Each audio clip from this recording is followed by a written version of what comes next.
send out, and you decide send 2 signs a month, like to people. So Right. stay out. It's like I'm just shooting. You need to join our team too. That's right. So, The conglomerate.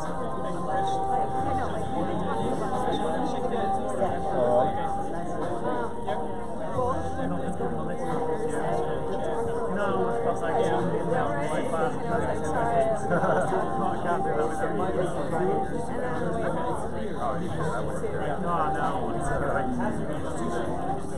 Both is going to be CJ. For some reason I thought you were supposed to be like Jess. I got you. Yeah. So that's why it only makes sense to do it like this, right? $6,000 extra dollars.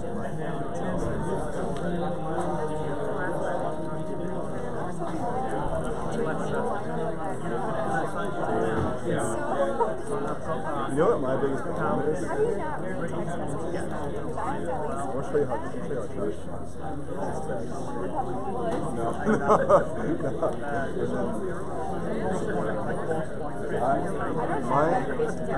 My problem is that I feel like I have to have this perfect response. Not perfect, but like I feel like I have to have. I feel like I have to have this like thoughtful response. So what really happens is like I'll open something and it's like a long thing, and then I'll hit like I'll hit like unread.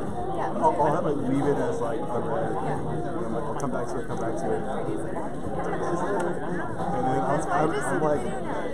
Because I'm the king of like just seeing this and that, like, you know, I'm fucking terrible. I agree. So I literally had to stop last night. I was like, maybe there's a way for me to do that. You know what I like too?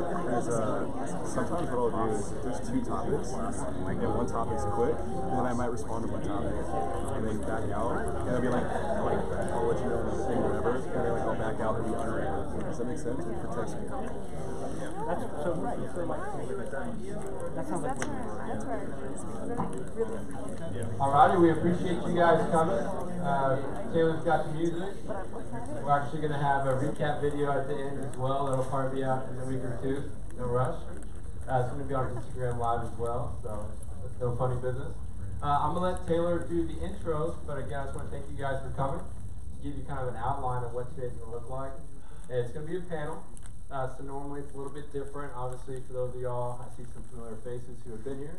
It's a keynote speaker followed by pitches, some quick introductions, and then networking. Today it's going to be a little different. Obviously, we're going to have a panel of 4 different individuals. They're here in the front. Spend about 30 minutes with that, with some pre-picked topic questions. We have 2 pitches today, and then we're going to have that followed by some networking.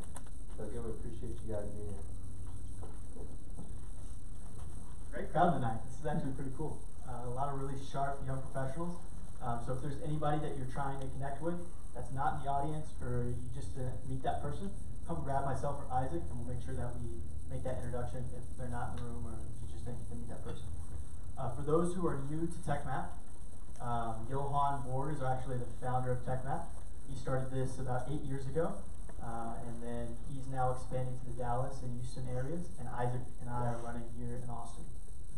The goal for today is to introduce you to the person that's missing in your business. Whether it's a co-founder, whether you need investment money, or you just need someone to do business with, hopefully you get to meet that person tonight, or meet someone tonight that'll introduce you to that person. And without further ado, I want to introduce our sponsors. We have some new ones tonight, so really, really exciting. First, I want to introduce NSB Larson. Where you guys at? If you will come up here and say a couple words.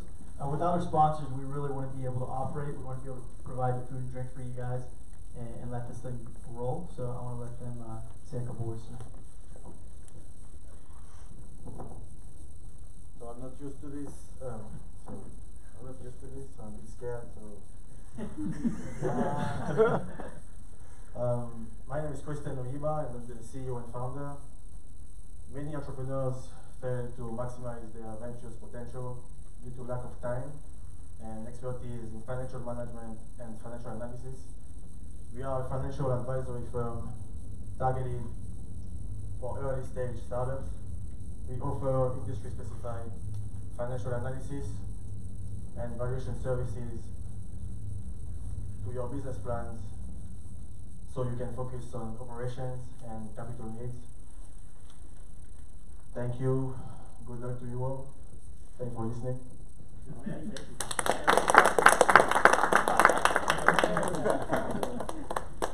Awesome. And then Ms. Dory, will you come speak for a couple seconds? Thank you, thank you. If y'all didn't get a chance to see Ms. Dory speak last month, she was actually our keynote speaker, did a phenomenal job. You can find that video on YouTube. I didn't even know that. I'm YouTube famous. Yeah. I'm Dory Eversman, and I own a company, an accounting company called Chastain Partners here in Austin, and we help with bookkeeping with startups and financial models for pitches and things like that. And then the second hat I wear when I come is I'm connected to a venture capital fund that looks for seed checks to first-time founders who are doing software as a service tech type of plays. So if you have one of those and a really great idea, I'd like to meet you. Thanks. Thank you, Ms. Dory. We also have IV bars in the house tonight. You'll get to hear from Mr. Monclaw here in a minute. We also have Hyperfocal. Thank you. If it wasn't for these guys, we wouldn't have the content that we're going to have tonight. We have Nightlight Securities, which myself and Isaac represent, Capital Factory for hosting the space, and then Austin Community College, which has just been a great partner to work with. So why is it called the Tech Map? We're basically an online platform that we like to bring to life once a month. There's a lot of tech stuff going on in the Austin world, so we want to make sure that you can find everything in one space, whether it's jobs, connecting with peers, or just promoting your group. So again, tonight we're going to have our keynote. It's going to go a little bit longer than 20 minutes, so hold your breath, or don't hold your breath, I should say. Enjoy it. Take some notes if you'd like to, and then we'll get the pitches going and networking after. We have Miss Gina and Chris pitching tonight, and then let's bring up the guys for the keynote.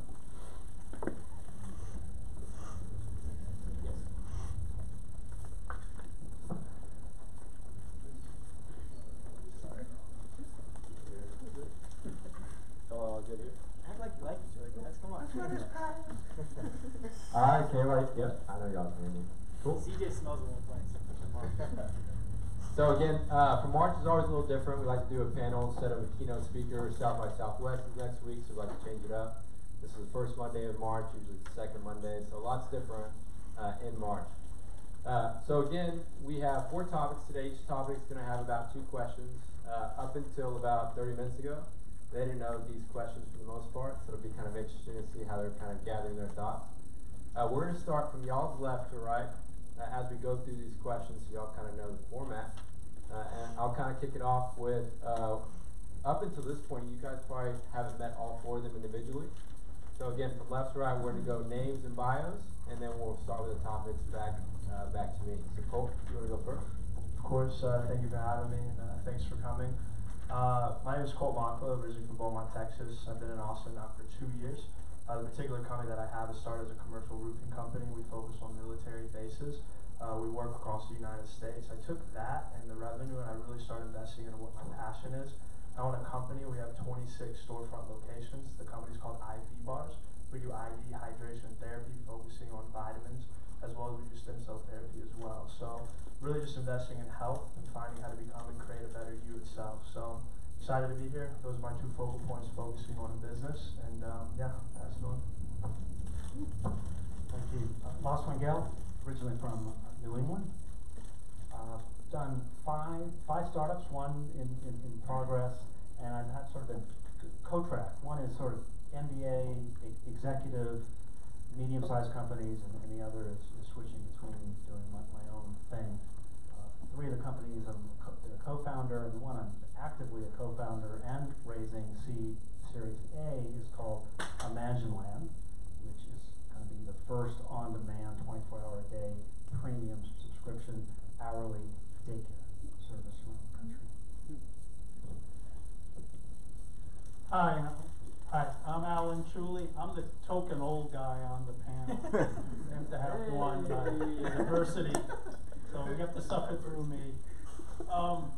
I've done, let's see, 3 startups. I'm working on 2 at this moment. One's a blockchain. We're looking to put together a blockchain platform for Wall Street research.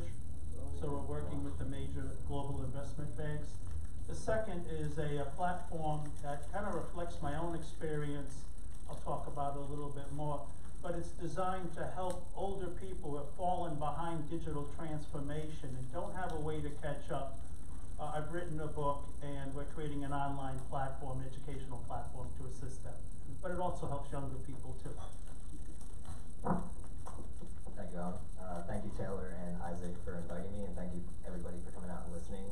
My name is CJ Finley, and my mission is to help other mission-based people, businesses, and brands thrive. I created my own brand called Thrive on Life, where I use my engineering experience. I quit because I couldn't sit at a desk any longer. And my biggest project right now is called Sphere. The founder is from Houston, Mike Chabala, super good guy. We are a soccer-inspired fitness concept that inspires other people to play a great game both on and off the field. And I care more about connecting you with your next business partner, best friend, or soulmate rather than how many goals we score. So we kick it every weekend out in Zilker Park. So if you want to get back on the ball, come kick it with us. Cool. And CJ, you can actually just pass it back this way. So let's give it up for them and their bios. I appreciate that.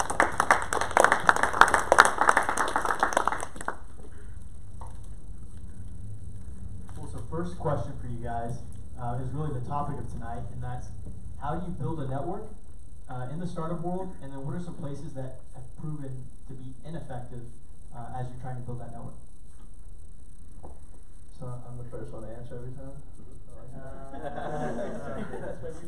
Perfect. So I actually got my success started within the network marketing industry.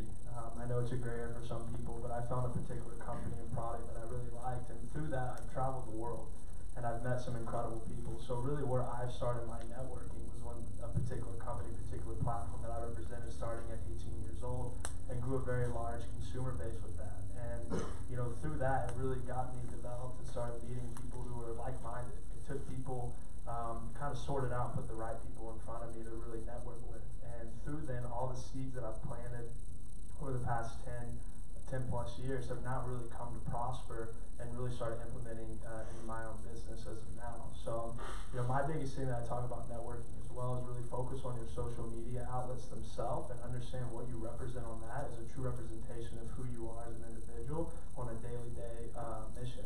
I see a lot of people really starting to post different particular things that doesn't really fit with the mission that they represent to people who they're looking to invest in them, invest in their company, and it really throws that off. Who you are on social media is who you are in life. And so that's one key area that I talk about people to represent is build that image, build that model as to who you are as a focus, because every single person that I meet after a particular event, I go and look and see who they are and what it is that they represent and see if it's in alignment with my mission or something that I like to invest in myself. And so those are 2 areas that I just wanted to input on that, and I'll pass it on. Right on. Well, the classic answer is organically. Just like coming to events like this.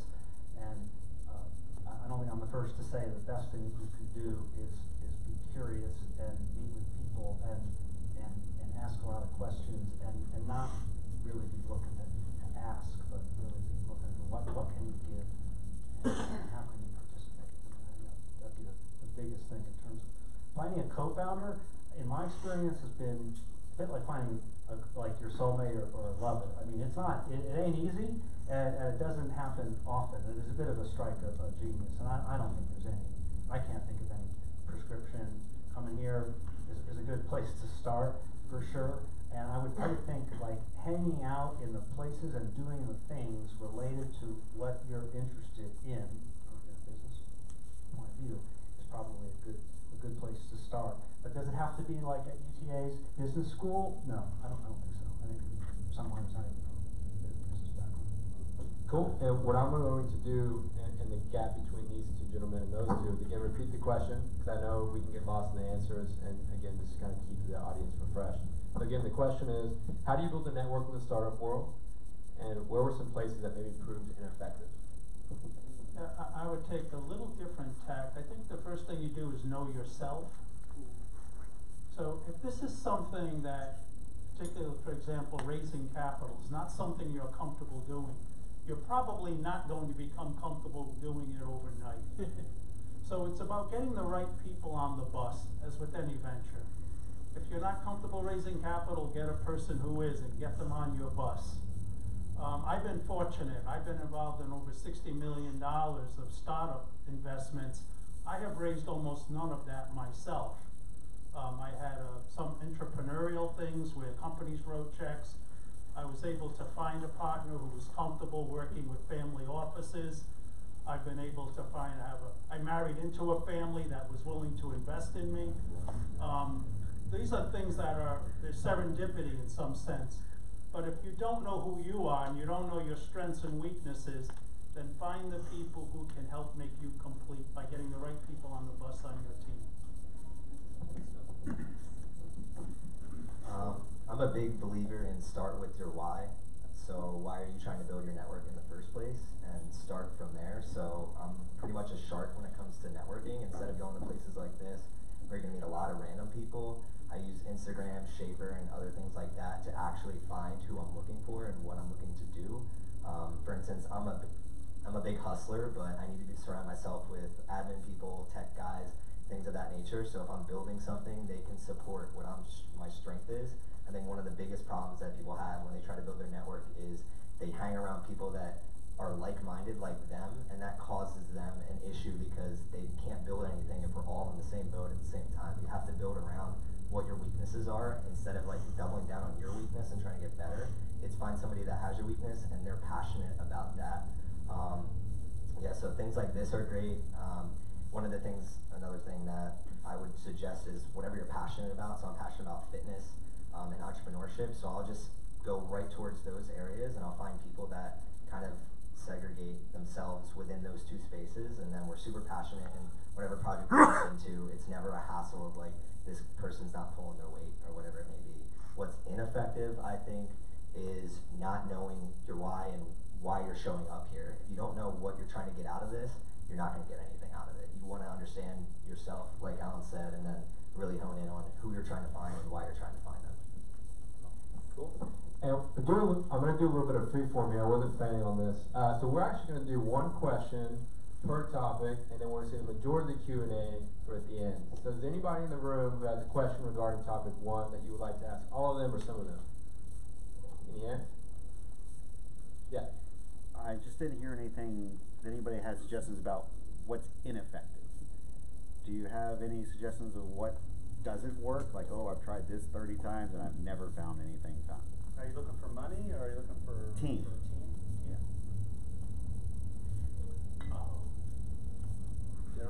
Is there something that like did it for it? Yeah, so the question is, I think we all hit topic, the first question of topic 1, which is how do you build a network? The second piece to that was, what were some things that y'all did maybe 1,000 times that you just realized, wow, this just isn't going to work? So it's not really if you're trying to build a team, it's not really along the lines of like going out and networking yourself. Like Alan said, you want to surround yourself with people that can help you, and that's where if you're trying to build a team, I would find someone that is really good at building teams and then target them and go network with them. Instead of coming to an event like this, you're not going to know what you're going to get. So I've noticed in one of the companies that I've worked for that when we had to fire somebody, it was because instead of us relying on somebody else going to find that specific person, we tried to do it ourselves, and we're not really good at it and not good at vetting them. And 3 months into the relationship, it didn't work, so we had to let them go. So I would just rely on other people's expertise. If you're not really keen on going out and finding your team members yourself, find somebody out there that's built teams before, and then ask them to lunch, buy coffee for them. That's what I would say do. Cool. Real quick, Al. And we'll end it on Alan. One thing that you can do over and over again is get the wrong person on the team, and we've all been there. And sometimes, you know, professionally, politely, you just gotta make that decision and cut it. And that's not always easy. But that's probably if I look at one mistake I've made over and over again, is I didn't do that soon enough.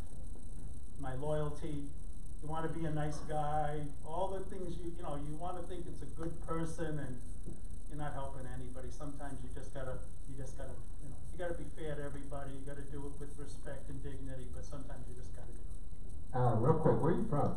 I'm from Cranston, Rhode Island. Oh, okay. No one I put heard this it in there. down. I'm sure the audience did too. So we'll pass it back to Cole, and then we'll go to topic 2. So for the audience, topic 2, and again, each one has about 2 points to it. How do you pick a business partner or co-founder? And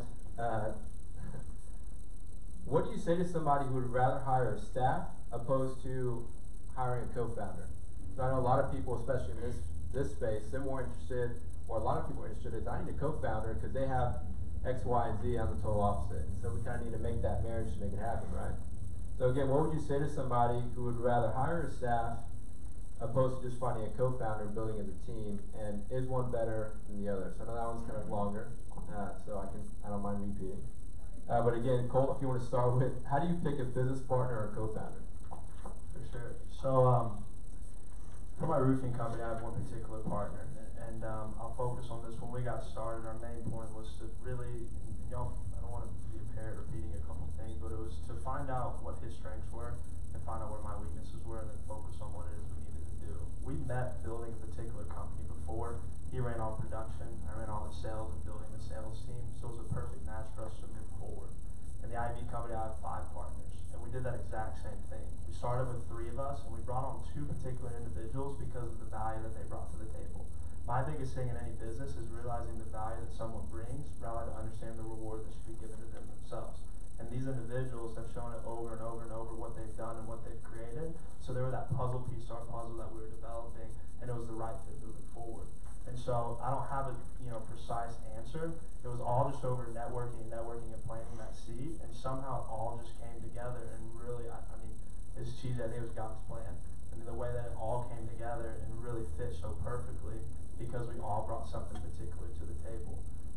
In regards to hiring a staff or hiring a staff versus maybe a co-founder. I'm sure a lot of people in the room are doing a little bit of both. But what's kind of your take on that?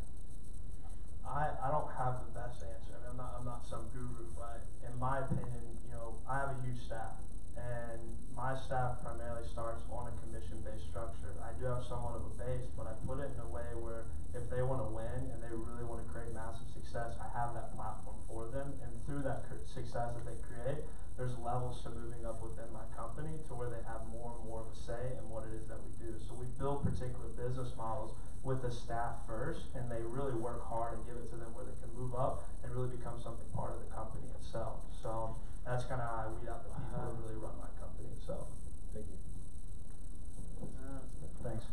Yeah, I'd like to give a specific tool that you guys can find on the web that can reinforce, quantify, and I found it some time ago fascinating. It's called the CoFounders Equity, Google CoFounders Equity Calculator. Designed by like these Y Combinator and the classic Silicon Valley Startup Conference that happens every year. And it literally quantifies like co-founder A, B, C. This person could manage a technical team. Yes, no. This person could do marketing. This person came up with the original idea. And then it gives a percentage of like because a lot of people think that you have 3 co-founders, so by definition you should all be 33.33%. It's actually not necessarily true. You could do it that way because, come in early, your friends, it's just goodwill.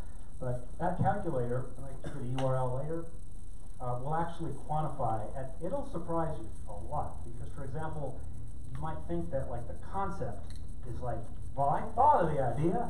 Well, actually, like it's like 13%. It gives you like 13%. Which is just sort of fascinating. Just as a rule of thumb, but it helps give you a sense. And on the second question, I would just say it's like you never want to give equity away, and so it's just a matter of whether you got the cash to pay for services. Most of us, most startups are cash strapped, and so it's just sweat equity. I don't think it's a choice. I think it's sweat equity is in lieu of. And that doesn't mean you have to be a co-founder. It means you just get some points. Again, quick repeat. How do you pick a business partner or co-founder? And what do you say to people who would rather hire staff to give an equity, or is one better than the other? What's your opinion on that? I'm picking a co-founder. It's fit. I mean, it's like a jigsaw puzzle. They have what you don't, you have what they don't. But then it goes beyond that, because there has to be that passion. Does this person have the same passion? If you're one of the founders, do they have your passion? Do you have a shared vision? Because that's often where things will start to diverge. And lastly, is there a willingness to have the same level of sacrifice? And I've had an experience where I had a partner where everything was there except he just didn't like working hard. It was, you know, and so it created issues. We eventually worked past it, but we adjusted the equity is what happened. But so those are things, and in terms of staff versus equity, I always like everybody in the same direction. It's kind of like that boat where everybody's rowing. And a lot of times people want a piece, even if it's not large. They want to know that they have a piece of the action. And it gives them the reason to stay those extra hours, come in on weekends. So I tend to lean more towards the equity. Plus it does preserve cash, and cash is your lifeblood. So in terms of looking for a co-founder, what I look for is blind optimism, because things are going to be shitty, and you're going to want to be with somebody that is going to work hard 14-hour days, 16-hour days, and they're going to get the job done when nobody else counts them to get the job done. So it's tough to find, but I like to lead by example, and I think you're going to find other people that have that blind optimism if you just have that blind optimism. I found that has worked very well for myself, and I've been lucky to be surrounded by people like Colt and other people that are super optimistic and kind and authentic, solely because that's what I strive to be. In terms of equity and giving up equity and hiring people, I think it's just circumstantial depending on what your exit strategy is and what you're trying to do with your actual company. So if you're a service-based company versus a product-based company, it could be a little different. For instance, I'm building a fitness company where it's very service-based, so you're going to need a lot of heads to help out in the beginning, so you're going to have to give up some shares of equity, or else they're not going to be bought in because you just don't have the cash to give to them. However, if you're building a digital product and you're just running a brand through, like, let's say my buddy Braxley built these bands, I wouldn't give up equity if I'm him, because he's a sole founder and literally can drop ship everything that he's doing. And at that point, even if he needs some direct staff, they're probably willing to give up equity in terms of they would rather have royalties or residuals and payments based on the sales that you're doing. So it's all circumstantial, and then, as I always say, look for somebody that might have the expertise that you don't have to find that answer. So we're going to pass the mic to the staff, and then we're going to leave it up to the crowd. Do you have any questions regarding these questions? No, it's not a word. Anybody? Go once? Yeah, there we go. So for Alan, you mentioned you adjusted equity with some co-founders. Do you have some recommended ideas of if you brought in people early, they're not pulling the weight, maybe you didn't put a vesting schedule in? How did you go about making that? Yeah, the person I'm speaking to, he was a great marketing guy. He just was really just a hard worker, and he created problems. And so, sorry. Yeah, the person that I'm speaking to is a great marketing guy, great sales guy. Wasn't really a nose to the grindstone type of guy. That that shit. What we talked about, the willingness to make the sacrifice was different. And so we just, went out and had a beer, and then had another one, and eventually, both good people. You just worked it out. Now, if there's not goodwill there, he had the character to say, yeah, I'm not doing it. I don't want to do it. Let's adjust. But, sometimes that's not going to happen. And then it can potentially get ugly. But I was fortunate, he was a person of high character. I'll be the quant guy today. So here too, this should not be this is not subjective, even though you think it is. So, your co-founders on day 0, and so everyone should be listing out monthly sweat equity in hours and expenses. And you guys got to be on the same page. Is what if someone's putting on more time than the other? Someone comes in later, like much later, it's literally quantified. So if they're working for free, let's say,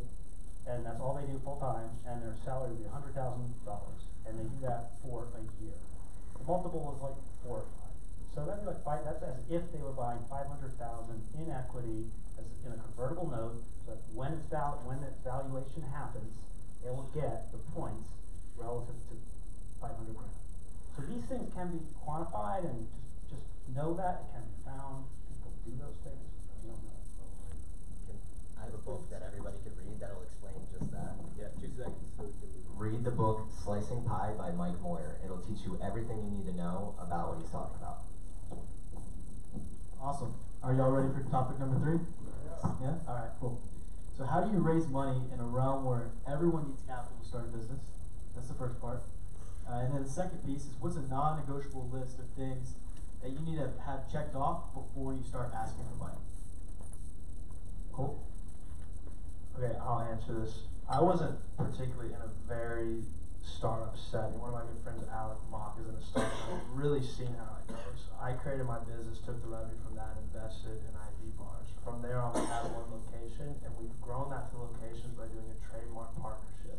And how we did that was we built the platform and the blueprint, showing that we had the revenue of the business itself, and then made the blueprint itself and sold it in that sense to where we had a model that didn't just work, but a model that could be easily duplicated across the United States. So for me, you know, as the funding came in, it was for people who were buying into our business concept because our business already showed success. So that's just me being upfront honest. That's how we've grown our brand and our business, is by really going to different trade shows, going to different places, not as a franchise setting. We are moving into that. We just had one of the sharks from Shark Tank come and buy us and put us in a franchise model, so we're about to really excel. But we just created more and more and more value that people saw us, and then brought about to where they wanted to, you know, put that in their particular location and expand to different cities using our model of success. So that's my answer. I don't really have an in-depth one. Yeah, so the second part to that is, oh yes, I think this is big. So what is a non-negotiable list of things that people need to have prior to going up to an investor or somebody that thinks an investor and say, hey man, I need, you know, $250,000. Is there a list? And if so, what does that, I mean, what's comprised of that list before somebody can go up and ask for money? Yeah, I mean, definitely there's a list. I mean, I think you said it best. You have to really know yourself and know your company at first. I mean, being in this business, I've had a lot of people come to me asking for capital, but they don't have really a lot to show for it. I mean, I think you need a white paper, you need everything in alignment for me to really understand what is it you're wanting me to invest in moving forward, and have that vision so I understand what is it you're really wanting to do for me to invest into that. Because when I invest in things, I see what myself would invest in and just team up with them and move on. So definitely have to have a detailed list. I think y'all in actual real startups from the beginning can really answer that. So I'll let y'all take that one. I'll do a quant again. You're yourself, or you have a co-founder, and you're having a beer, and it's a napkin idea, right? Don't go to investors then. You know, just work on it. Just work on it. You know those classic slides, like there's a problem, here's the market, the solution, here's our audience, and you know, it's the basic questions. And go answer them. Take a year, or 2, or 6 months, or whatever. But figure it out. Get to know it really well. It doesn't have to be your market expertise. So, like, it might not be what you did in college or school or what you know about. You've got to go pretty much master it in terms of understanding it. Take your time. And once you get all that together, then of course, so the napkin is on one side of the spectrum, and then you could incubate and begin prototyping and sampling and doing like prospective market testing, depending on whether it's a service or a product, get feedback, do white papers, maybe ideally have some prototype live. Every investor loves to see that, but not necessarily. And like 3 years have gone by since that napkin, and you've just done it part-time, and you're really seasoned to go out to investor. I think anywhere between there is legit. Again, quick recap, how do you raise money in a realm where everybody kind of needs capital to start a business? Secondarily, what is a non-negotiable list of things, if there are one, that you need before you can start asking people for money? I think I look at them as much more the same question, perhaps. First of all, what is your unique selling proposition? So you've heard about a number of different startups, each of them with a narrow focused niche and a benefit that comprises a unique selling proposition. Then you need your team. Then you need some revenue. You don't have to have a ton of revenue, but the revenue should be supported by a ton of data. Data. comes back to, we've all familiar with the lean startup method and a build, measure, learn cycle, but getting revenue, getting data to support that there is a market. At that point, you really have a lot more options on who you want to talk to, because you've got your act together. I kind of have a problem with this question because I don't believe you need capital to start a business, so I don't know why we worded it that way. But if I were to go about it in today's day and age, record yourself doing everything that you're doing, start a Trello that has all the tasks you're doing, whatever it is that your team's working on. I recommend Trello only because it's free. You can use Basecamp, you can use Jira, whatever the heck your company's working on, but you want to be able to track everything that you're trying to do, and if you're hitting those milestones to then show an investor, you kind of want to put yourself in their shoes. If you were going to invest in somebody, what would you do? Like in today's day and age, if I'm going to hire somebody, I don't look at their resume, I look at their Instagram, their Twitter, their LinkedIn. What have they done up to that point that's going to provide value to my company?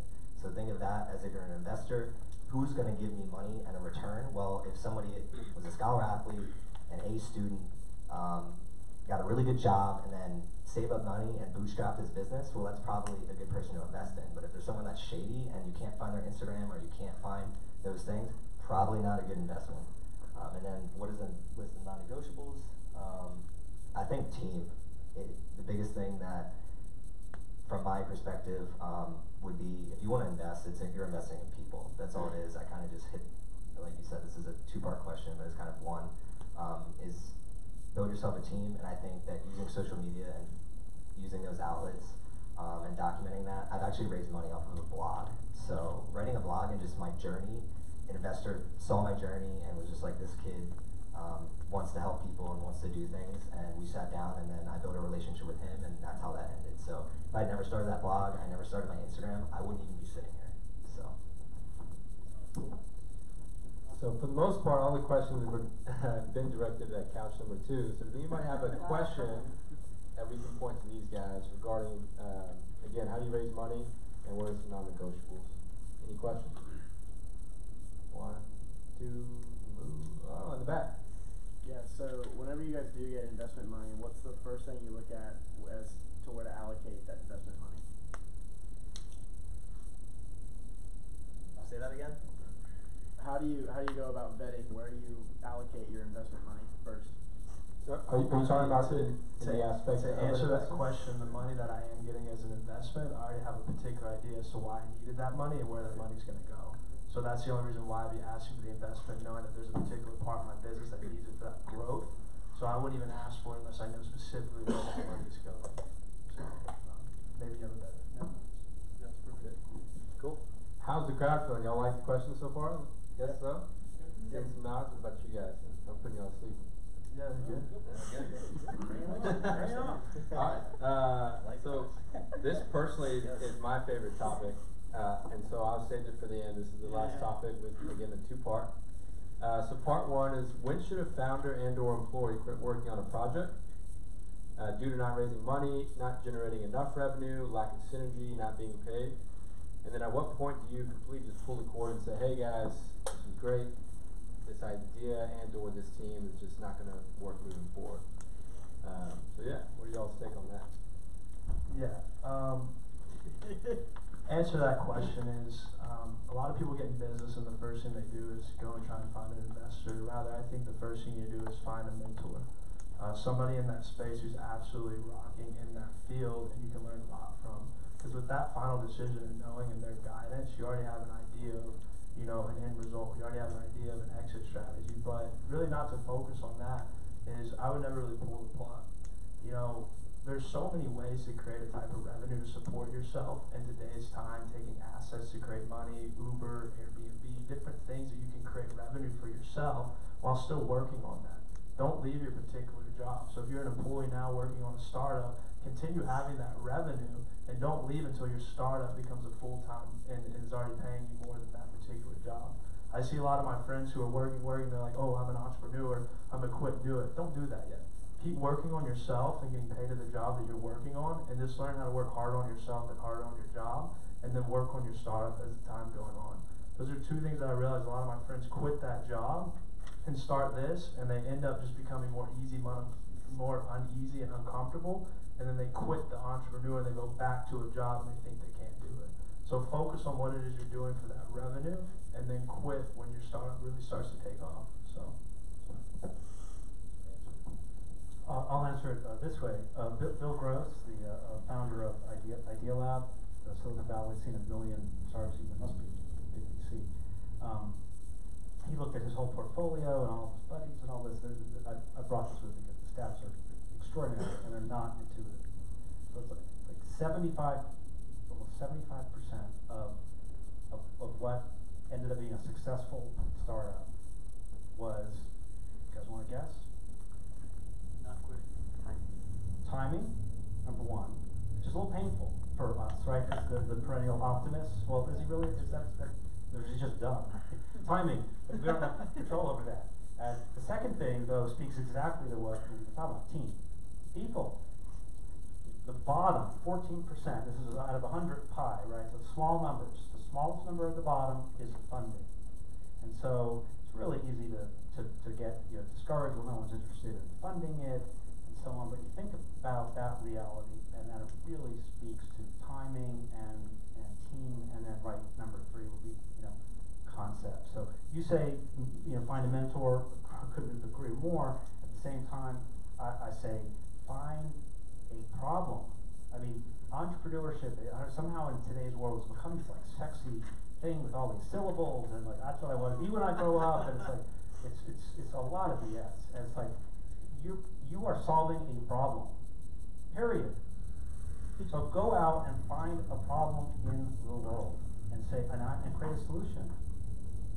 And and just keep following that track. Doesn't quite work, well, look at Henry Ford and Kroc, and there's a million business examples where Airbnb, where it wasn't the business that they intended it to be later. I mean, it's almost like cliche, I think, in the startup world. So tenacity.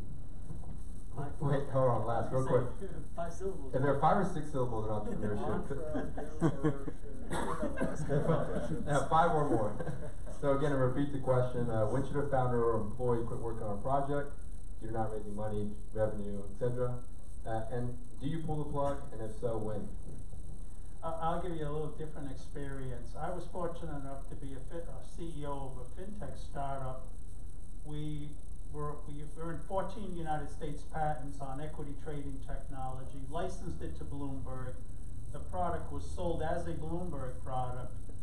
But after 4 or 5 years, it was a corporate grind, and I had no passion anymore. There was no option to be creative. It was just, we were part of Bloomberg at that point, and it worked out well, but it was not for me anymore.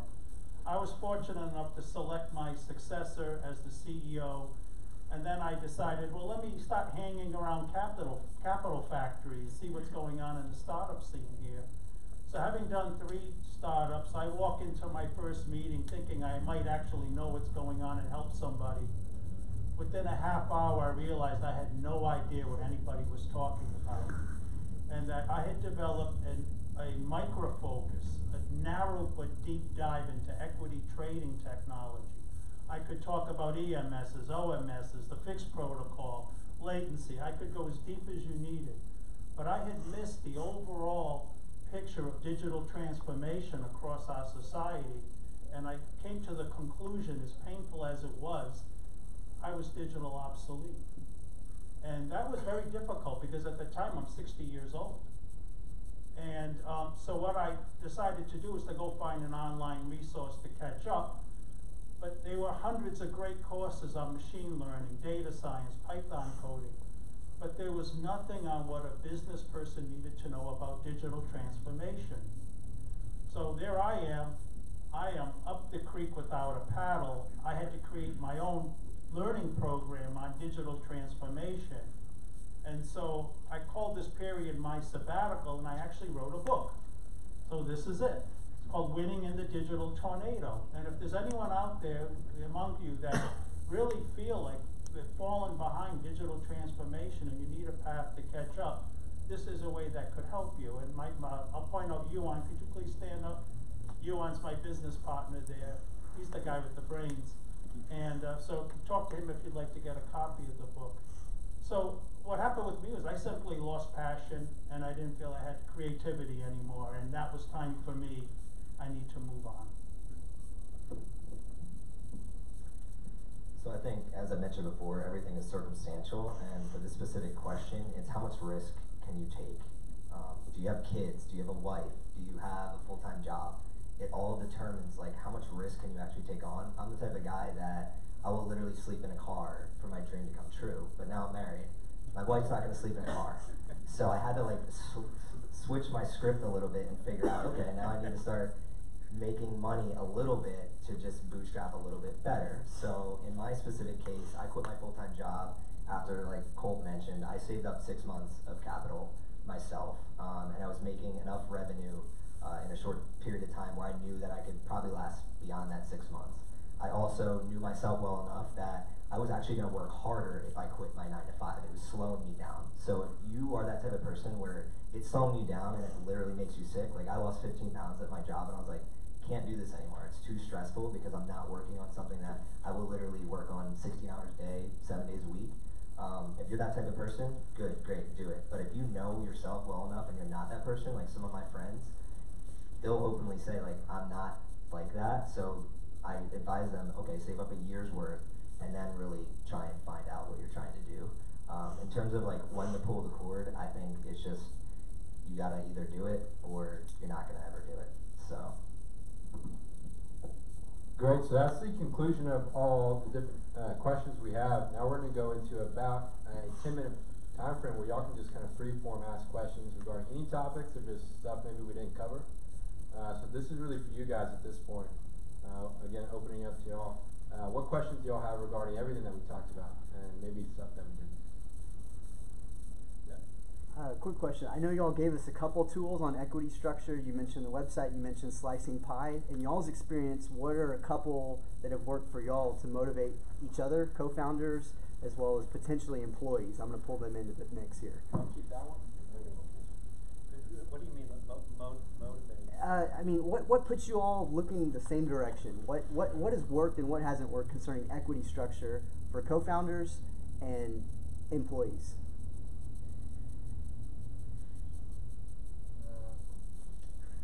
I just come back to quantifying it. I mean, equity is just a quantifiable form of putting passion in a bubble, in a bottle.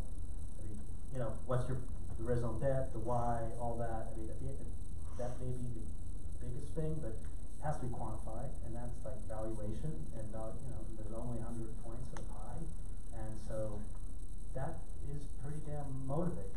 I mean, if they're not motivated by that or the passion to like change the world, you know, etc. Usually they go together. I don't know what. I'm not sure, you know, what it would be. With that said, back to culture and so on. Like we all know companies where corporate companies will hand out, you know, you're welcome to the company and here's your options, and they begin investing in 6 months, and you just don't care, right? Because it's not attached to mission. And you don't really like the CEO or your manager, and so in that case, like equity is like, I'll take it, but you know, whatever. So and clearly, you gotta be able to excite. CJ, hold on. I want you to answer this one, but on that topic, something just came to mind. How do you properly value a company? So somebody who has a great idea, thinks it's gonna go really far. How do you know that individual's on the right steps? How do you actually get to a conclusion? Being a quantifiable guy, how do you quantify a valuation of a company that has a revenue stream that hasn't really been formed yet? They call it VCs, and it's more dangerous than gambling. So you know, it's more art than science if there's not revenue, but there are comps. I mean, you know, service business, athletic. There are always comps, and you can triangulate. The roofing business, there's probably I'm sure there are like average margins for you know, and so on. And so you know you work with that and you triangulate and also supply and demand. Right now it's a bull market, right? So angel investors are more willing to give money, and there seems to be more certainly a lot of venture capital out there, and so valuations are higher. The market crashes, valuations. So hello. This one dead? Press the button. so what you're gonna find is that there's a lot of people out there that don't even understand equity structure. They don't understand vesting schedules and stuff like that. And then you also have founders that don't understand vesting schedules. So they don't understand that, like, even if you have somebody that's on the fence, whether you want to give them equity, they have to bust their ass for, you said a 1 year cliff, they have to bust their ass for 1 year for them to even get that equity. So that determines, like, what is your knowledge? And that's where I would go and target people that are smarter than yourself. Those are the people that I consider giving equity to, because if they understand equity and they've raised money before and things of that nature, that's where your exit strategy is. If you want to go raise a Series A, go find a co-founder that's already raised a Series A, like things of that nature, and give them equity. And then you're also going to find that employees, like a lot of them, don't even understand equity, so it would be like wasting equity to give away to them, and they're actually more incentivized by cash or royalties or whatever you're trying to do. So really, it's just up to you what your knowledge is of that, and then if there's people out there that understand it better than you, those are people that I would seek, like, to be my co-founder and give up equity to. Did I answer your question? I'm more worried about the structure. Like, how do you actually, you referenced it. I mean, you said so many hours and you earn so much based on a salary. What's worked for you guys? That's what I'm asking. It's different for every startup. Like, that's the thing. Go to Y Combinator, they have a bunch of information on there. There's convertible debt notes, there's safe notes, there's so much out there, and there's really no answer. I guess what you're saying, what has worked or what has not worked. What has not worked for me personally is letting it go too far without either deciding equity or deciding cash. And like my last startup, I left because there was no decision, and it was like we were arguing over equity and cash and all that. So have that definition from the beginning of, like, are you willing to give up equity or are you not, and then stick with that, because the gray area is not going to work. I know that for a fact. You kind of made me think of a couple of things that I've gone through. One thing that I do is I look at my piece after 3 rounds of dilution. Is that still worth it to me? So if you're a founder, think about 3, 4 rounds of dilution. Is there still enough for you that it's worth it for you? So all the metrics you can go aside, everything you can take, if it's not there, if there's so little left for you, then you have to say, well, I need to start with a bigger piece. So that's just one thing you have to do. So it's like at so much percent today doesn't mean after 3 rounds you'll have anywhere near that. Cool. Yeah, so really how I built my roofing company as a structure, it's all commission. I don't pay anybody based on the hour. I pay people on what they're worth and what they put forth to it. A lot of people go and look for money, go create it. My biggest thing is how we've grown so fast. We pounded the doors. We knocked on doors, we knocked on doors, we knocked on doors. We created our success. We created the revenue, and then we asked for more. So if I was to tell you to really create your model, is instill the vision in the person that you're bringing on, but put it on full commission and really see how bad they want it. That's my biggest thing. I'm not going to pay anyone for their hour. I'm just going to pay them straight up to see what they bring to the table. And if they go over that, then yeah, they can be a part of the company at a bigger level. So, yeah. Different question? Yes. I'm wondering if anyone has feedback for this. I'm looking to find a co-founder or more than one in the angel or VC space. So go and pitch and talk to people in the space to find a co-founder. Does anybody have any feedback for that strategy? You're looking for like a runner? Someone to like really be the face of your company and what you're looking for? No, I'm looking to as a strategy to find a co-founder, looking to the angel or VC network.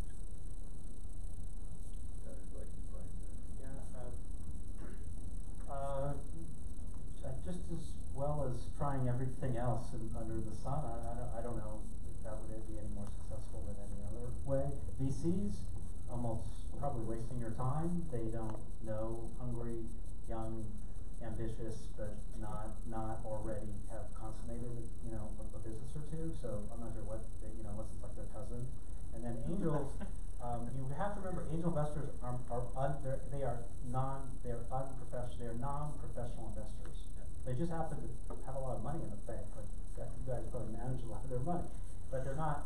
So what makes you think that they are somehow accredited to, other than the fact that they may know people?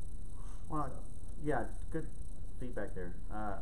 as far as I can tell, so far the angels and VCs that I talk to have a lot of knowledge in the space I'm going in, more than anybody I can just randomly meet in a network, like here or somewhere else. So I'm wondering if you have specifically had any, like somebody said, oh, I want to invest in your company. I know specifically about this space. Not only do I want equity and investment, but now you have a co-founder. Well, yeah, all I know, my experience is going after the angel investment that I've raised from both individuals and maybe more for your case in point are like boards of companies. So like a corporation or a company is making investment, they're another potential investor, by the way. And then there you're looking for just that synergy where like they have something to gain more than just the investment. Like you're not directly in their business, but it's like ancillary. It's something they may be thinking about, and they're like, hey, this worked out, low risk for us, we could acquire them. And so as long as you're targeted and you find those people, it sounds like that would be fruitful. Also to that point, I would say to not let money validate someone as far as that goes. Just because they have money doesn't necessarily mean they're more of a strategic partner, somebody who knows the space and has some money. That's always the ideal. Cool. One or two more questions? Yeah. So CJ, could you tell us more about how you found teammates using social media, and what would you suggest to somebody who'd like to do the same but find social media really tiresome? We all find social media. The tiresome part, that's just comes with the nature of the beast. First, I would set a meeting with someone like me who has the background in that and finding other people. But what I can say is that what's found me a really good team is just loving and giving on other people. So there's this thing, loving and giving on other people. So like there's Instagram stories. One of them that has worked best for me, and I have a couple people in this audience, and Colt and people that I've met, the two guys up there. I literally just go on hashtags, and you can hashtag entrepreneurship, ATX startups, whatever it may be, and find other hustlers out there. You can come to one of our events, Entreminded, that Colt hosts. It's actually on Wednesday night. That's a great place to start. We're all on social media, and you'll get connected with 50 plus people that have their own teams, their own people. And in terms of those stories that I'm talking about, how I give love is if I find something that like Cole posts or Taylor posts, like I'll literally just say, yo, keep it up, this is great. And if I didn't know them, I'll do the same thing. So I'll find something to connect with them on, like say someone posts something about, I'm really big on giving back to the youth and teaching our kids how to build their own businesses, stuff like that. If I see other people posting about that, then I will go on their story and just be like, keep this up, this is great. And then that conversation starts. Don't look to get, look to give if you're trying to build a team, because that's what's gonna happen. They're gonna be like, yo, this dude's cool. I'd love to meet up with you, and then you start building this relationship, and don't jump the gun on your team. So that's where building the relationship, go on a couple lunches, go work out together, do these things before. It's almost like when you're building a team, I like to think of it as it's bigger than marriage, because this is like money's on the line, like it's stressful, it's the same thing. So you really want to like vet them, and the best way to do that is go on their social media, see what they do. When times are tough, like what are they posting? Where are they? Where are they going? What are they doing? Do they have a good heart and things of that nature? All on social media. And that goes with just find them by the hashtags, DM them, and start the conversation. To pinpoint on that, I think, and here an amazing example of it is, people don't care until they know that you truly care. And one of the things that he's done is he's used social media as a platform just to connect, but then he's used a meeting, a coffee to really relate and build that relationship there. And I've seen a lot of people on social media become successful themselves because they're master connectors. They don't focus on quantity, they focus on quality, and they really meet and see what your trait is, and then connect with other individuals and really grow that team itself. As you said, Entreminded, that's why we started it. We started for people to come together and really meet that next individual to take it to the next level, and everyone's very, very relevant on social media that comes there. So definitely, if I can just shout out, tomorrow night, is tomorrow Wednesday? Wednesday night, at 7 o'clock, we're doing the Entreminded at a Good Society. So would love to have you out and come meet some incredible people. Serious, where? I'm going. good society. If you know where Casa de Luz is, it's the building right, like it's in the same complex, but the front of it, right to the right. Yeah, if you have questions regarding that, Colt can definitely answer. So in conclusion, we'll take one more question, and then we have to do our 2 pitches, and then networking. Yes, sir, in the back. All right, so piggybacking off of the earlier question about like, how do you know when to quit? I don't know, maybe it's a 1 or 2-part question, but in y'all's experience, how many ventures have you seen that have had some kind of success or traction or a successful exit? How many of them actually succeeded with like their first idea? I mean, how many, or versus how many of them actually had to pivot? And then tying on to that, I mean, when weighing the decision of pivoting, like what goes into the cost benefit analysis of deciding to quit one thing, or how do you even open yourself up for those kind of opportunities? Because you have to focus on the thing that you set out to do, but you don't want to be so cut off that you miss out on a bigger opportunity, potentially. I hope this could be a good answer for you, because I failed a lot before it really took off from what it was that I wanted to do. And my father owns a company. He's 100 years old. My great-grandfather started it, and through those troubled times, he said, stop focusing particularly on really what it is you're doing, but focus on who it is that you want to become. And as I really went through every single one of those trial and errors, and I failed, it was always a win, to be honest with you. I learned so much. I learned what not to do. I learned what to do even better. And so I know it's a cliche type answer for you, but really, it ended in a sense that it's starting into something new, and everything that I learned from that failure, I just projected into my new venture. It just became that much better. I don't know if that's a great answer, but maybe one of y'all can answer that better. Yeah. So I can't really answer the first part when you're talking about analysis, but in terms of when to pivot, I really just lean on where's your heart at, like in terms of what you're working on, and where's your team's heart at. If their heart is not in what they're working on, you're just going to be spinning wheels the entire time. Rather, I would give up some cash flow if you have a team that's willing to like do that and really struggle a little bit to work on something they're more passionate about and has a bigger trending upside.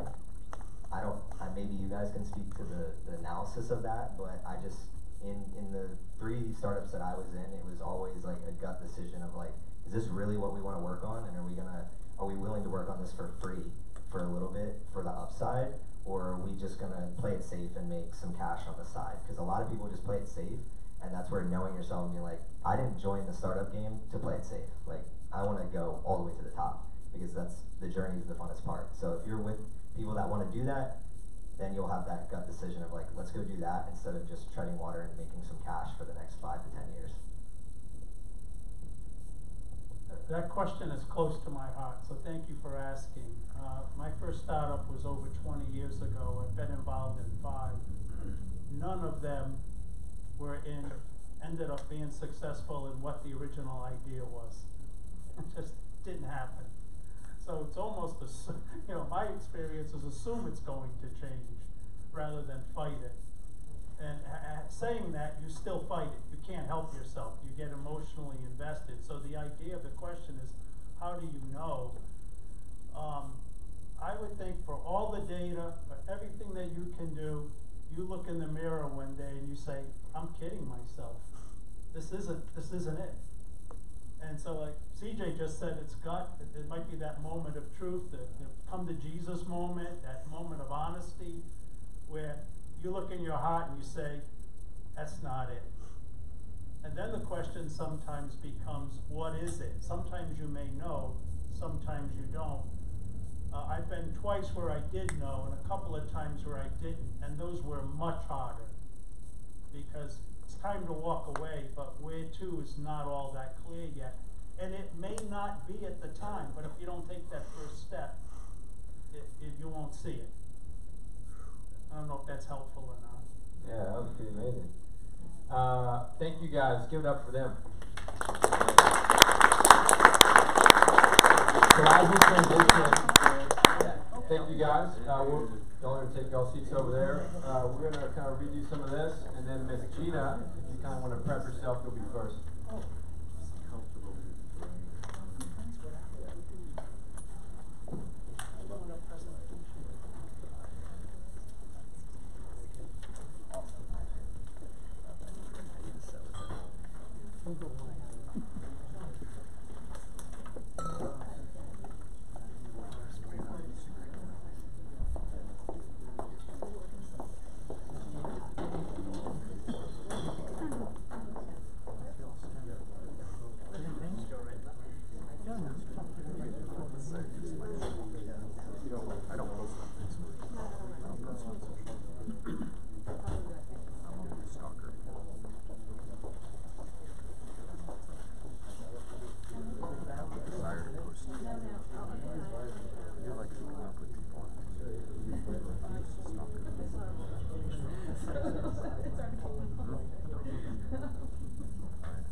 Good evening, y'all. I'm Gina with Mana Project. My company seeks to open the STEM pipeline through early education. I want to give you a little bit of background before I start as to where this company came from. In 2013, I set out to found Awesome STEM Academy, Texas's first science, technology, engineering, and math-focused preschool. During that time, I watched many children play, and I watched them as they were rolling their cars down the ramp and playing around with that. I noticed they were playing with slope and with physics. And I was like, oh, that's science, that's math. And as they played around and as they were observing, I noticed this natural curiosity.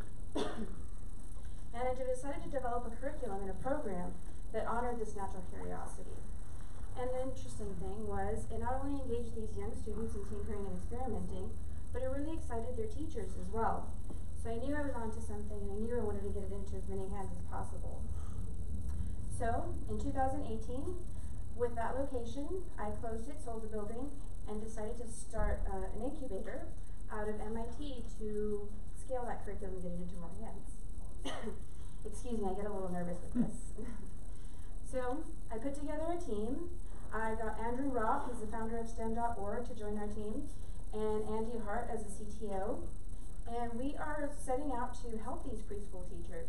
These preschool teachers that are being asked to teach STEM education to their young children, but they don't have the specialized training they need in science and math. So they lack the confidence, the resources, and the support they need to bring this to their students. Woo! Doing great. You're doing great. So what teachers need is a networked and engaged community of support around STEM education. They need accessible learning activities that invite risk-taking and intentional play, and they need educational experiences that involve interdisciplinary approaches. So, my company is developing a mobile application called Play that delivers this for these teachers. On Play, teachers will have access to index lesson plans aligned to science standards. They'll have a boot camp that will show them how to bring STEM education to their students, a collaborative community forum, and a marketplace for peer-to-peer sale of lesson plans and curriculum, thus allowing teachers to earn extra income while bringing STEM education to their students. Our business model is simple. It's a freemium business model. It's free content, access to, and then they bump up to a monthly subscription at $5 a month. And this monthly subscription gains access to the marketplace, where there are curated STEM toys, books, and materials for them to purchase. Our go-to-market strategy is simple.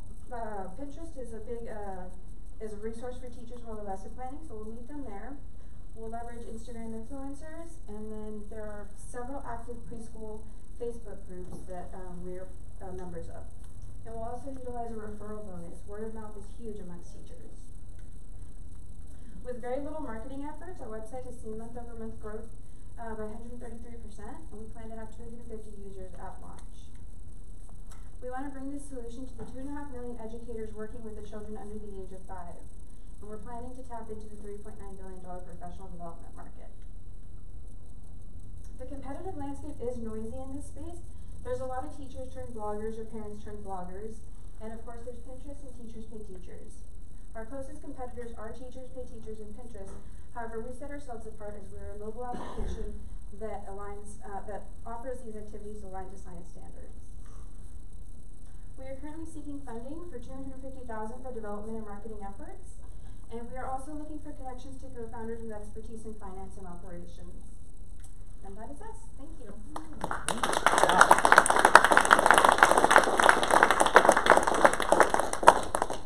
Question? Yes, are there opportunities to get grant funds from Head Start? I have not pursued any grant opportunities as we are not a nonprofit. Or funding from Head Start? Have you looked into that specifically? I have not looked into Head Start, no. But would be open to, yes. Any other questions? Yes.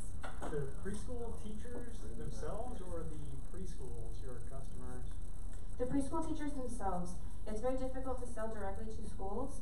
The sales cycle is very long in that, and so by going directly to teachers, we aim to empower them and then eventually get into schools. And you have paying subscribers and people purchasing through the marketplace? Not yet. We're building this out. Okay. Yes. Do you have, so not like curriculum books or anything like that, but proprietary books that the teachers can use within their lesson plans and things like that to supplement that education, like with the students? Proprietary children's books? Yes. No, we don't. We use Chris Ferry's series quite a bit. Why did you choose preschool over all the other grades for an educational tool? Absolutely. So when I was starting this preschool, well, I was at home with my son, and this is how the idea came about. And he was very interested in science and technology and math, and so I decided to look into it some more. There was a lot of programs being touted for middle school and high school at that time, and there was not much that would open the STEM pipeline. There was a few prepackaged curriculums out of universities and museums, but nothing that applied to teachers, preschool teachers. That's awesome. Yes. Is it scalable up to early elementary? Yes, up to 2nd grade, up to 8 years old. Yes. What is your biggest challenge? My biggest challenge right now, I would say, is collecting the team. We definitely need a few more members on our team to make this fully executable. I got one last question. So you mentioned a very big market that you're targeting. What's the sub-market that you'll target to kind of dominate and then scale from there? So the preschool teachers that we're looking at are from private preschool centers and private daycare centers, as opposed to the pre-K teachers that work in the public schools. And is there a particular area, like are you targeting Austin or Texas or? No, we are going nationwide. Awesome. Thank you so much. Thank you.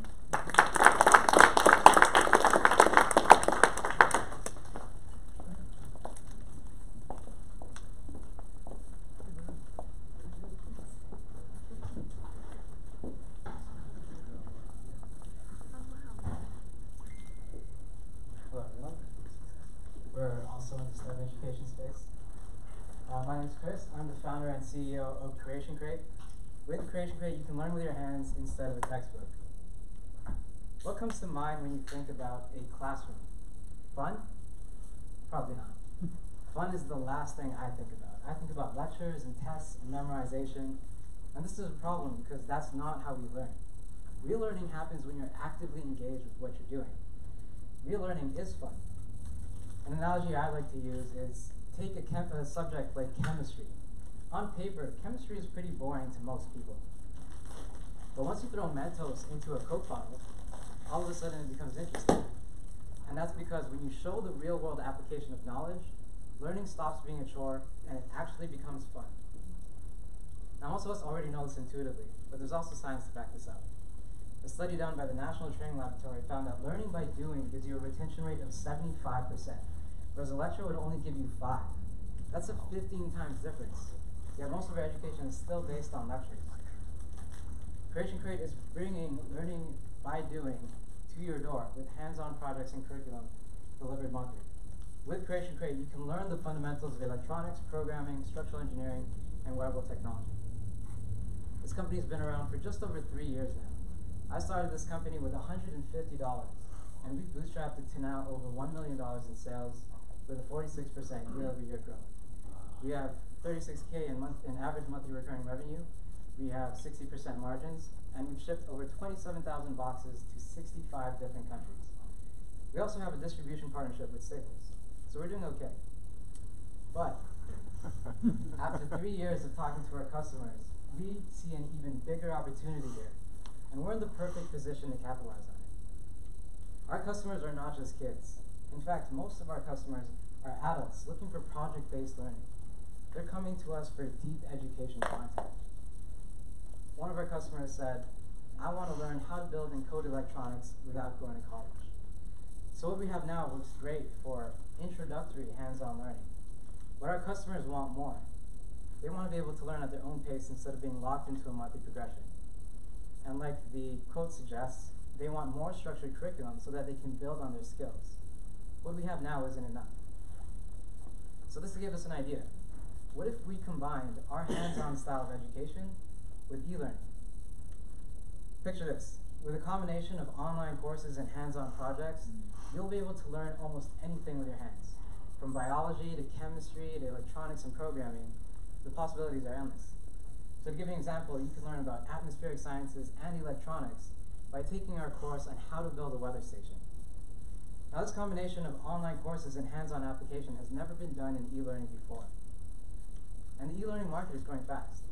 By 2025, it's estimated that the e-learning industry will be worth $331 billion, double what it was just 4 years ago. Our competitors are either digital or hands-on. Creation Crate is the first company to combine the two, and because of that, we'll be able to deliver a unique learning experience, offer different subjects from our competitors, and appeal to multiple learning styles. So right now we have an open seed round of $1.5 million.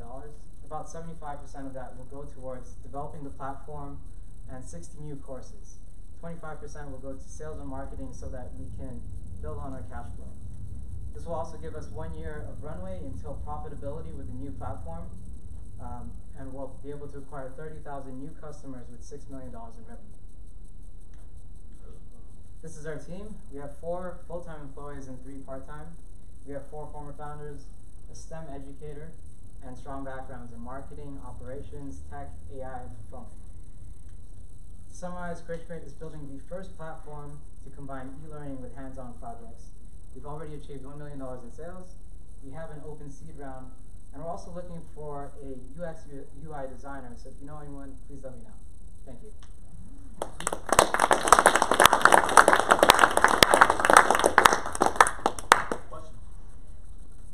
So do you worry about trying to branch into the e-learning site, pulling you away from your core competency of creating these boxes? No, so the differentiation between our e-learning platform and other e-learning platforms is that we have this hands-on element so that you can apply what it is that you've learned. No other e-learning platform is doing that right now.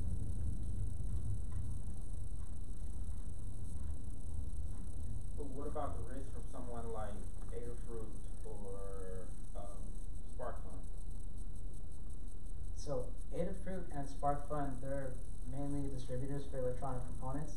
They do have, they do sell products, mostly around electronics, but they don't have like the education curriculum that we've built out.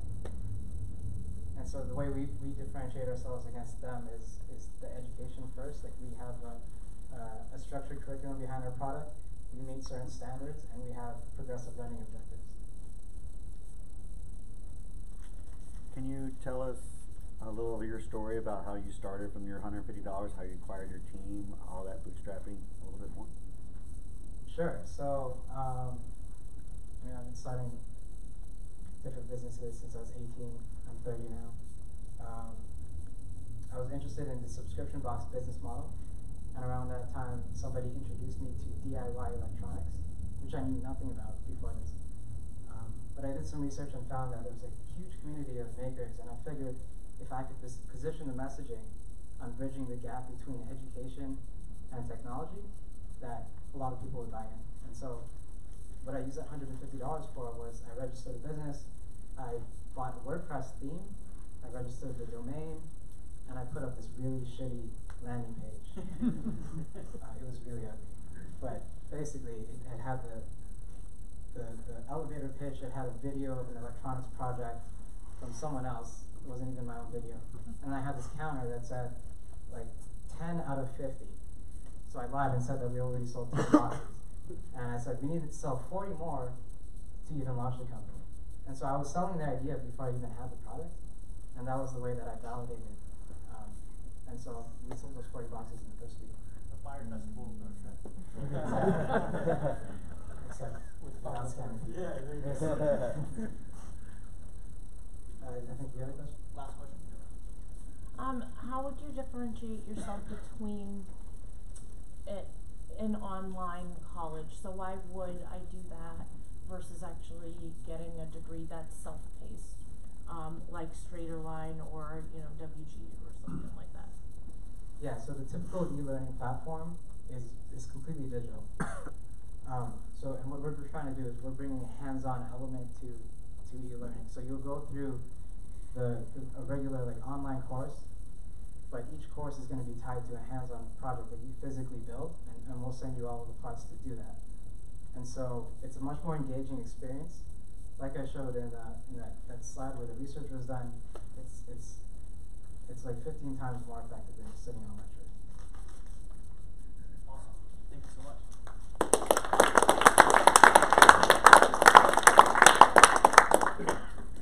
Isaac? So the intention is that we're going to have about 20 minutes after this exercise to network and make the connection that you guys definitely came here for. So if we do this right, everybody's going to have 10 seconds to say literally whatever you want. If I can guide you, it would be your name and maybe what you can provide or what you're looking for. So we're going to go around the room this side and then come back this way. We'll conclude with Taylor and I. But again, you guys came here hopefully for making connections. And so up until this point, at least people who haven't pitched or spoke, don't really know anything about each other. So this is your opportunity to kind of pinpoint who you want to talk to. So that way the next 20 minutes after this is done, you guys can be intentional who you talk to. So CJ, you can start it. And again, we're going to go back to the room and come back this way. I think I've spoken enough, so just follow me if you're on Instagram, @ThriveOnLife, or connect with me here. Yeah, I'm Alan. I've spoken enough. Hi, I'm Brandon. I have a social networking app that's launching in South by Southwest in 2020. And here to just look for a small team of people, product marketers and developers. Hi, I'm Cassandra, and I'm actually mainly here to support CJ. And yeah, nice to meet you all. Hey, I'm Corey. I have a fitness company that puts the fun back into fitness, and so I really want to connect with anybody who has experience when you're in that very early stage of entrepreneurship. Thank you. Hi, my name is Mike. We have a recruitment business which is relatively new to Austin. I'm here with my business partner Johnny.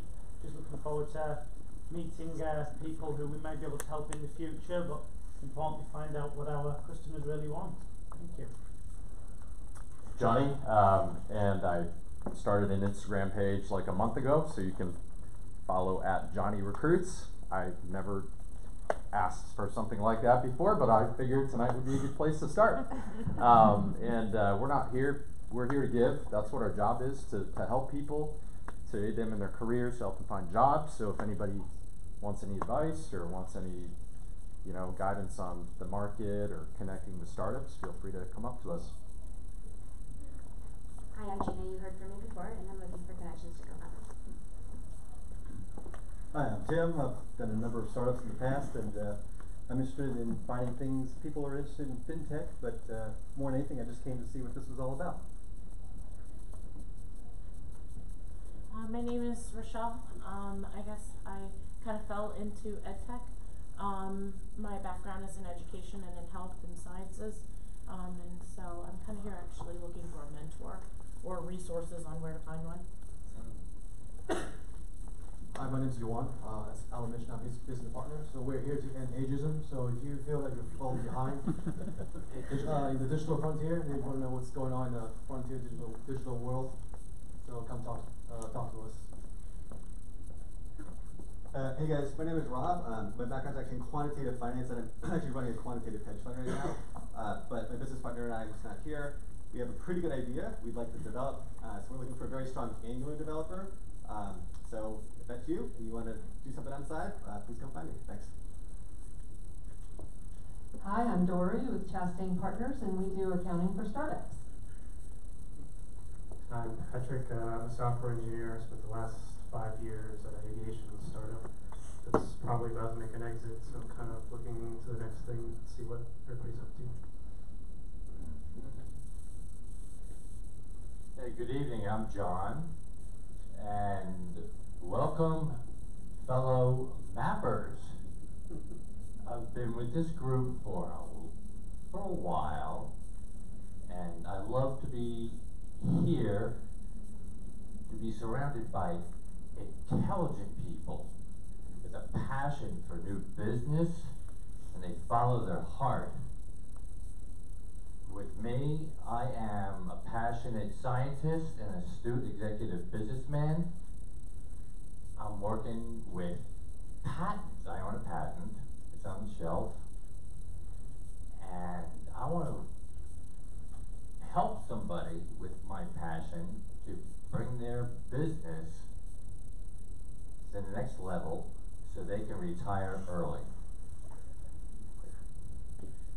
I'm Bill, and I'm looking for some investments to help people and be helped out, and really appreciate being around just smart, passionate people. Key. Go Bobcats. I'm Brandon. I'm a current web developer. Just here to meet and network. So okay. David, and build and sell development teams. It's a new concept, but come ask me if you want to know what that means. Hi, I'm Michael, and I'm just here to observe, hopefully get a closer look at the entrepreneurship process. Hi, I'm Karen. I'm the CEO of Startup, and I'm a Capital Factory mentor and know a lot about ed tech. So happy to talk to you guys about it. I'm just observing tonight. Hi, my name is Kevin Fullerton. I'm actually from Graham, Texas, about 4.5 hours from here. I came up to see my daughter who got her PhD at UT, and she just had my first grandchild. Yay! So I saw this and stopped by. I have an online marketplace called partyingout.com that kind of works in used automotive parts, boats, tractors, just all different kind of vertical markets to do more used parts. Cool. My name's Nicholas, and I do electric cars. So I want to help people with my startup. It's called TeslaRedux.co. And so I grew up in Austin, but I was in Silicon Valley. Everyone drives Tesla, has electric cars. So I bought mine wholesale, which was kind of a proof of concept. It's like a magic carpet. So if you guys haven't done the tax credits, the local Austin energy incentives, this is what I'm passionate for, and I actually have the whole thing set up. So I do that plus solar panels for your house. Hey everyone, my name is Corey Mortensen. I'm a commercial real estate appraiser, but I'm looking to get more involved with entrepreneurship and startups. Yeah, just trying to figure out where I can put some of my ambition, passion. Love taking meetings and figuring out just problem solving, figuring out how I can be of value and maybe connect people to someone that can do something that I can't do. But yeah, just looking to make connections and make things happen here. Hi again, cool. Hello. Yeah, just a reminder, we're having the Entreminded event, so if you'd like to come and check that out, we'd love to have you. So that's 7 o'clock Wednesday, near Casa de Luz at the Good Society. Thank you. Cole, real quick, what's your favorite animal that everybody knows? A penguin. Alright. So my daughter thinks my wife is a penguin. If you ask her, what's your spirit animal? She says penguins. So my name's Chris, third time business startup here. I'm in early stage, and I'm looking for a co-founder. My purpose is to deepen relationship with intentional technology. You know, instead of being distracted by your phone becomes boring. It's something you put in your pocket. So I'm making a new phone. I have a sales and marketing experience, and I'm looking for someone with the product development experience. So if you know anyone with product development experience in the mobile space, I want to talk to you, please. Thank you. My name is Gus. I'm with Jump Growth. We're a 16-year-old development firm. We have over 100 developers on staff, onshore and offshore, and we do 80% of our work with startups. So we're here to help. Hey y'all, my name is Cornelius. I'm a full stack developer, been developing expertise in cloud data engineering, and currently I have some availability for contract development work. And I just like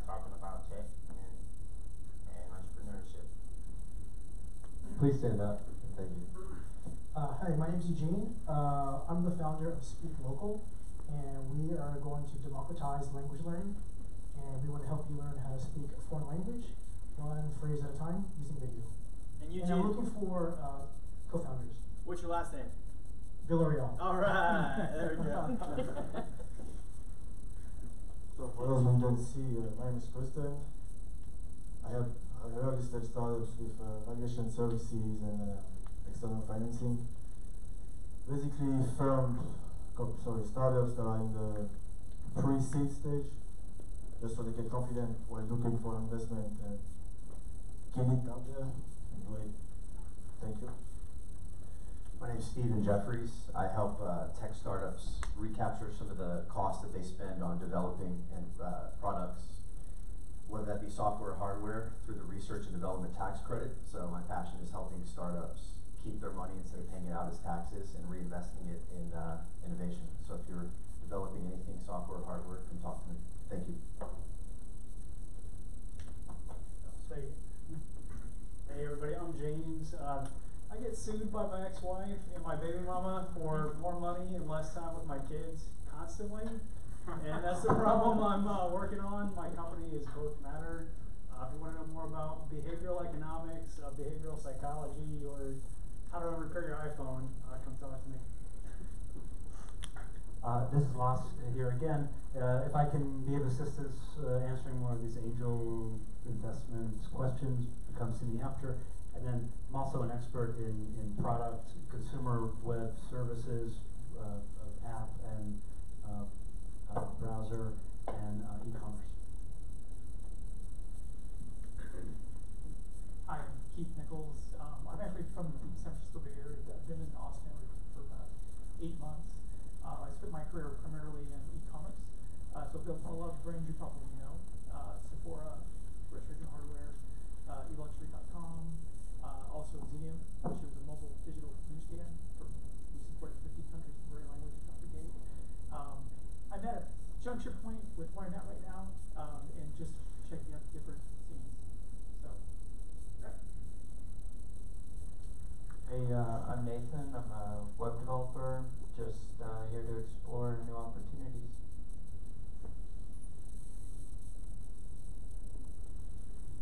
I'm Chris. I just pitched. I'm looking for investors, UX UI designer. Also happy to share my experiences bootstrapping for 3 years. Hey everyone, I'm Dan. I work for a company that helps tech startups when their founders realize that they're spending more time on the back-end minutia and people operations than they are on the reason why they got into business in the first place. So whether that be from outsourcing payroll, Fortune 100 level benefit plans for founders and employees, also to protecting your evaluation, extending your runway, controlling your burn rate, and introduction to VCs if you do so happen to need money. So I work for TriNet, and that's what we do with all of the tech here in Austin. Yeah, I'm Benton. I'm an entrepreneur. Most of my background is probably at this point in digital marketing and developing MVPs. I'm kind of looking for the next opportunity, and I'm specifically interested in medical records and blockchain.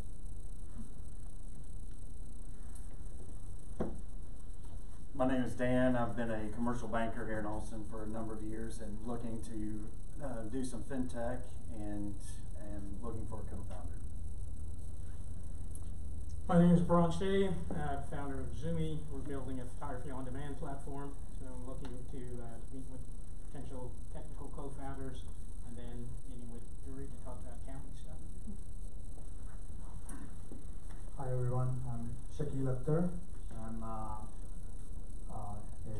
wannabe, so it's like wannabe from quite some time, and would like to network and meet with people. And actually, I'm mostly looking for a mentor to get into entrepreneurship. So, thanks. Hello, beautiful people. My name is Jeff Jenkins. I'm actually a travel influencer. I started a nonprofit, and I actually just started my other business, which is ChubbyDiaries.com. But what we do, I do group tours and things like that. But I'm looking for like a mentor right now with my business model, because there's a couple things going on, and also I'm producing a TV show. So just need mentorship.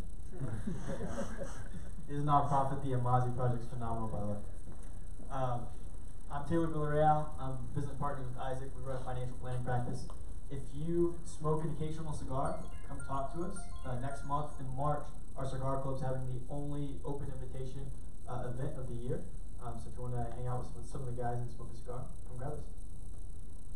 Next month in March, or? Yes. March. Oh. No, this month. This month. This month, Sorry, March.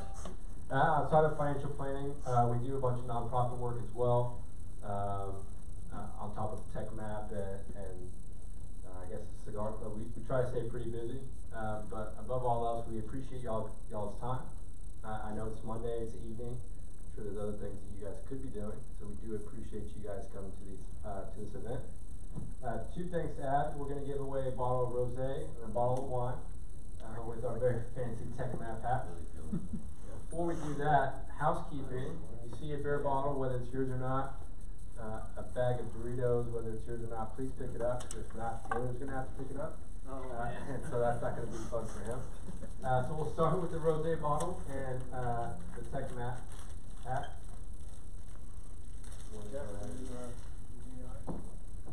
No cheat.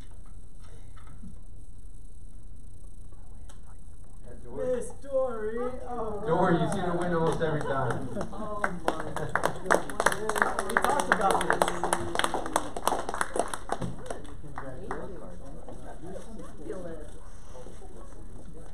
Mr. Allen, for the bottle of wine. Olivia.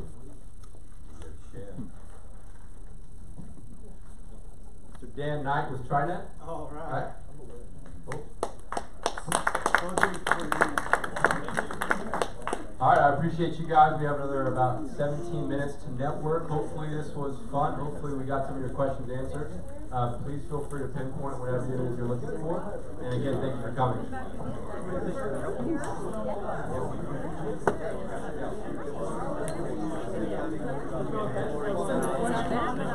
Yeah. Up here. Oh, yeah.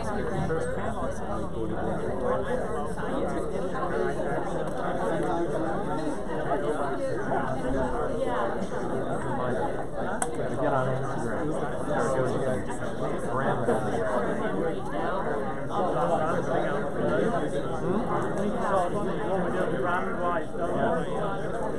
Talking to somebody. I couldn't get a third party opinion. How's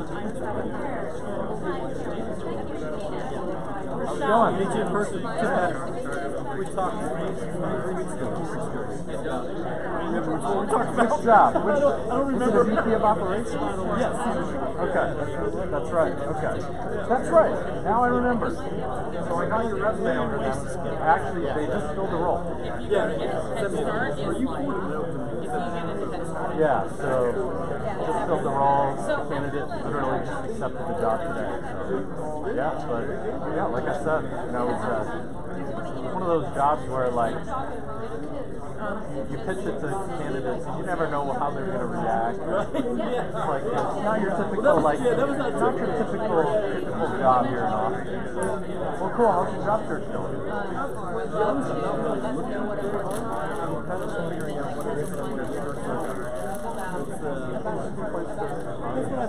Like get some ideas. Like we're here just to, I don't know, get some ideas on, I don't know, because we recruit all day. Yeah, so it's good to like, hey, maybe we should do an Instagram page or think about social. But honestly, everybody here is either trying to hire somebody or trying to find a way to get hired. It's a small town, so talking to people all the time. And then I know Eugene as well. Eugene's probably the only other person I know. Well, good to meet you. Yeah, cool. Nice to meet you as well. Thank you. I appreciate yeah, it. no, definitely. Well, I'll let you catch the beginning of it.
It's a high-level business development.